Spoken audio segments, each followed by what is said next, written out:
Hello, thank you for listening to A Glimpse of the Kingdom. I'm Dr. David Pendergrass. Today I want to chat a little bit about a question I received just the other day from a dear friend. We were PhD students together. Now he's a world-class professor at a university and just a top-notch guy, just the real deal. And so just love him and his family. And he sent me a question the other day. He at his university, he receives all kinds of students from non-believers to fundamentalists to liberals to whatever name you want to put on people, but also different religions, Hindus and Muslims and so forth. And he said this: "Hey David, I'm asking different people I know who have thought carefully about this question. What do you find to be the top 2 or 3 most compelling reasons to believe Jesus was raised from the dead? I'd appreciate any thoughts you have along these lines. Thanks." And so I wrote back to him what I thought, and I thought today's podcast, I want to spend just a few minutes looking at the things I find most compelling. Now, before I tell you what they are, let me say this. I do not believe in the resurrection because I'm a Christian. I'm a Christian because I believe in the resurrection. I came to the conclusion that the resurrection is the most compelling explanation for a wide range of facts after serious study and a long time of it. And so I want to make that very clear. I did my very best twice in my life when I almost left the faith years ago to get real, gritty, down and dirty, brass tacks to figure out, do I want to believe this stuff? Because if you're listening to this, you might not be like me. And I know a lot of people are not like this. I used to teach I still do, but Bible studies through the years. And I'd meet people who have no problem believing and having faith with very, very, very little evidence. It just feels right to them, or because a pastor told them, or they grew up that way, or they're American, or they're whatever. And okay, I just don't have, I guess that's a gift. I don't have it. I'm a very, very skeptical person.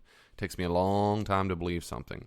And I guess it has to do with the fact that I value having enough evidence for something.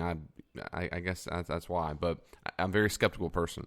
So I do not come to any belief, a belief about my wife, a belief about the government, a belief about my religion, a belief about anything without real serious scrutiny. And that's one of the reasons why I got a PhD, is because I still had questions.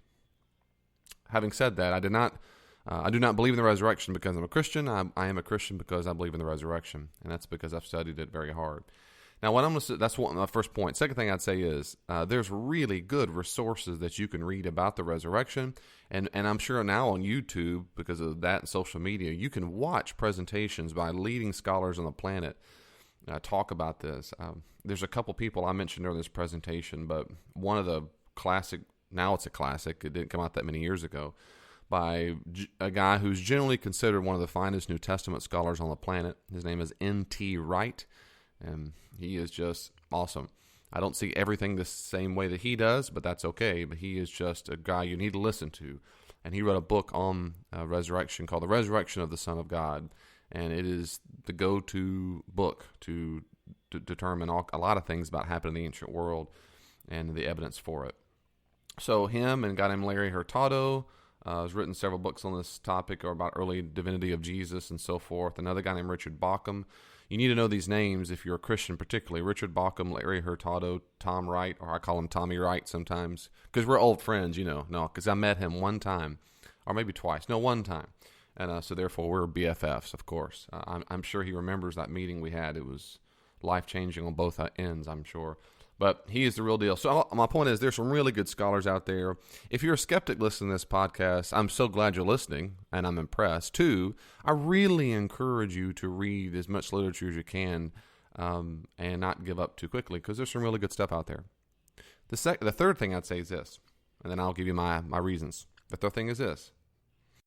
There are all kinds of alternate explanations to the things that I'm about to describe. So again, like my belief in God, I believe that God is the best explanation for a wide range of facts. I don't think God is the only explanation. I think for some things he's the only explanation. But in general, he is the best explanation, in my view, and that's why I find it compelling. The same thing is true about the resurrection. I can list a whole bunch of other things. Well, you could say, if you're that kind of person, or if you come across that kind of person, just says, well, you could say these people in general, in my experience, have no desire of learning or being convinced of anything. Their mind is already made up. Because for these people, saying, you could say, is a way of offering an alternative story. And an alternative narrative or story is not evidence. It just doesn't work that way, ever. And I'm going to talk later on a different podcast about that. But I could say to everything I'm about to tell you now, if you're listening, you're going to be driving along your car or running down the road or whatever, and you're going to say, well, David, you could say, and the answer is you're right. I could make up all kinds of things. A unicorn could have done this, aliens from Mars. I could make up a lot of other things to say. The issue is, does it best explain the evidence? And we call that explanatory scope and depth. That is you might say, does it best explain the facts as we have them? And does it best explain the range of facts as we have them? Now, you and I might just disagree, and that's okay. It just means that I think you're wrong and you think I'm wrong. But all that to say, altering an alternate story has to be very compelling for me to believe it. So I'm going to offer now are the reasons what I find are most compelling of all the different examples and stories and you could say's out there that I've heard and I've read. And I've heard a lot of them. Because I don't want to believe in something stupid. I don't want to believe in something stupid. I don't want to believe in fairy tales. I don't believe in unicorns if they don't exist.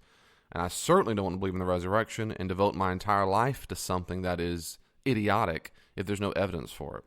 So, all that to say, here's what I find most compelling. The first thing, my friend asks me top 2 or 3 things, so I give 3 things, and I end up giving 6 more. So, I think if I had to triage, if I had to rank, I think maybe the top 3 things, I don't know if these are necessarily in order, but the first thing that comes to my mind is this. That is Saul or Paul.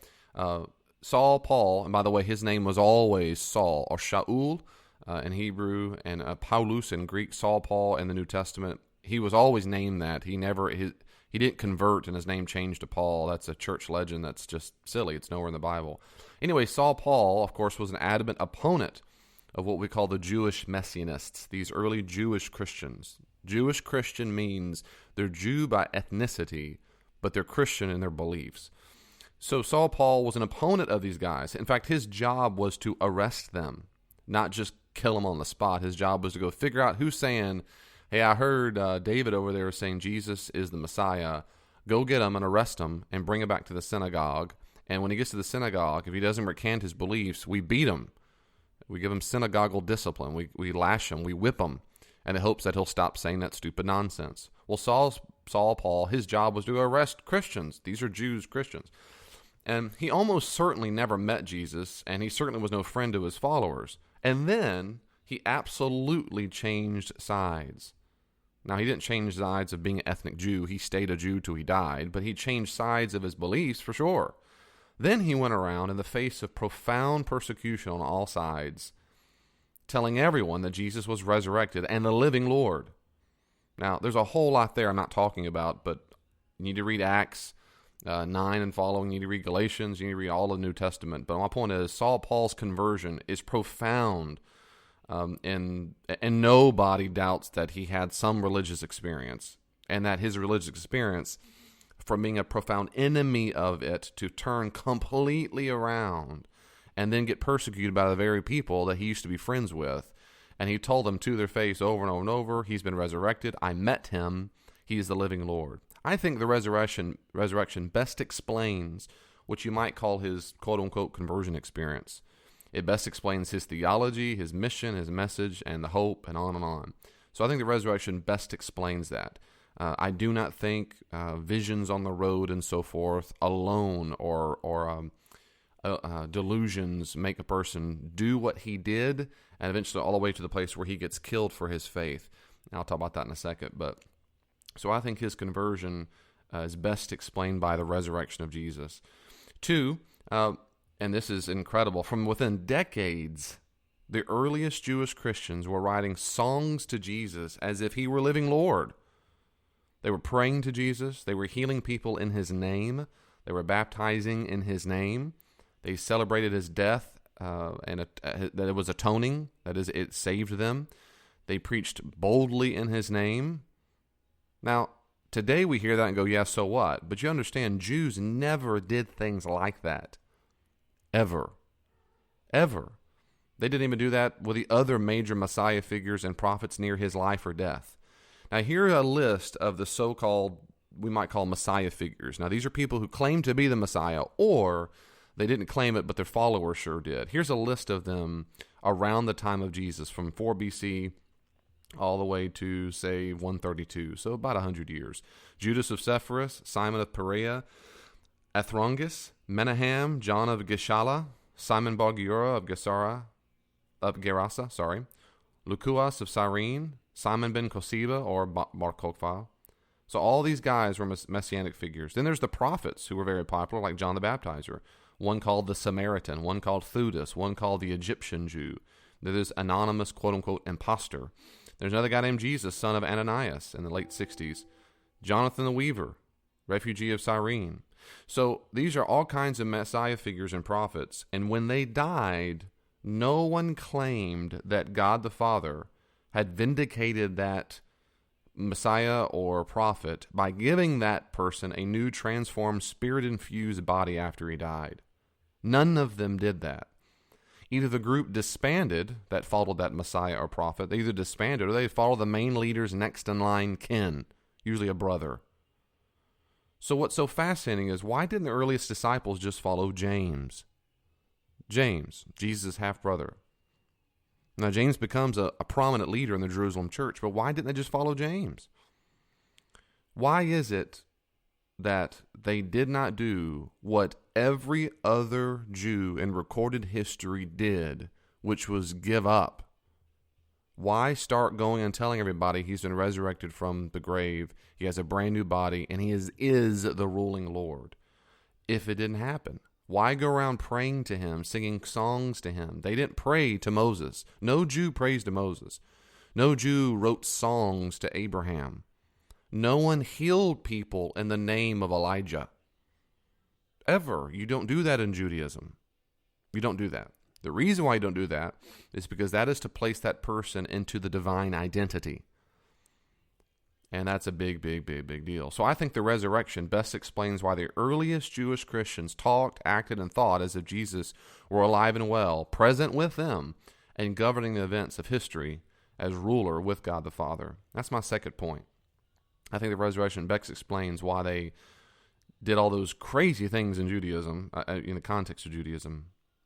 The third thing is related to number 2, but it's different. It's the fact that doing all those things in the, quote, name of Jesus, number 3 here, implied profound theological facts about Jesus. As Richard Bauckham says, he's a just phenomenal New Testament scholar. Bauckham says they put Jesus within the, quote, identity of God. And very early on, whether hymns, that is songs, were written to Jesus as God or Lord, that's all through the New Testament, or even in rewriting the Shema, the great creed of Judaism. Look at 1 Corinthians 8:6 when Paul says that, 1 Corinthians 8:6. Whether they wrote hymns to Jesus as God or they rewrote the Shema, these Jews deliberately included Jesus into the divine identity.